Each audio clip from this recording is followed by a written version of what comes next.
I'm Rick, and I want to talk about reels. A lot of spearfishers use reels.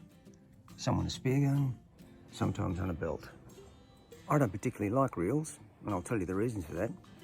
But I also believe there are exceptions when reels can be useful, and I'll tell you for the reasons for that too.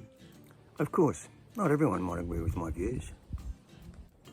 At first sight, the use of a reel seems pretty logical. You shoot a fish, too big to hold on to, it swims away, but you're attached to it by the thread that's in the reel. But it doesn't always work that way. By the very nature of a reel, you want to use thin threads in it. But by the very nature of thin threads, they bend and they flex. They can tangle, they can get around your flippers. It can be difficult, it can be dangerous. If you're in blue water and you've got a reel on your gun, maybe you've got 20, 30 metres of reel on your gun. But if the water's deeper than 20, 30 metres, it doesn't really matter. You're going to lose the gun sooner or later.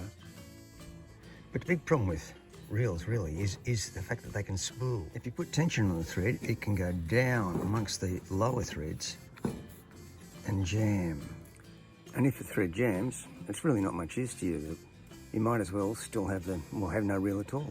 The problem's most likely to occur if the threads are wound on pretty roughly, not very carefully. If you wind them on evenly and with a bit of tension, there's no gaps between. So the chances of other bits of thread pulling down between threads is lessened. Keep the drag loose so there's no back pressure on the line. But spooling can still occur.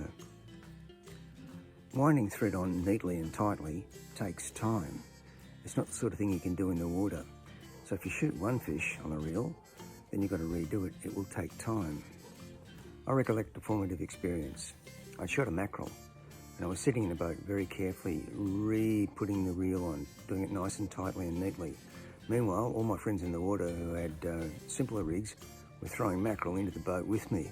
If I hadn't had the reel, I would have been back in the water shooting more fish. Having said I don't like reels, and I generally don't, I must admit there are exceptions.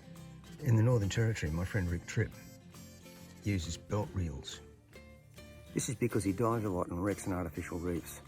And there's a whole lot of snags and all sorts of problematical sorts of bits and pieces sticking out upon which a normal float line would catch. So the next best alternative is a belt reel. I bought this reel in anticipation of my next trip to the Northern Territory. I also chase pinkies in Port Phillip Bay. And pinkies duck and weave, and what you want really is a very highly manoeuvrable gun. And you don't want a float line pulling on the back of it.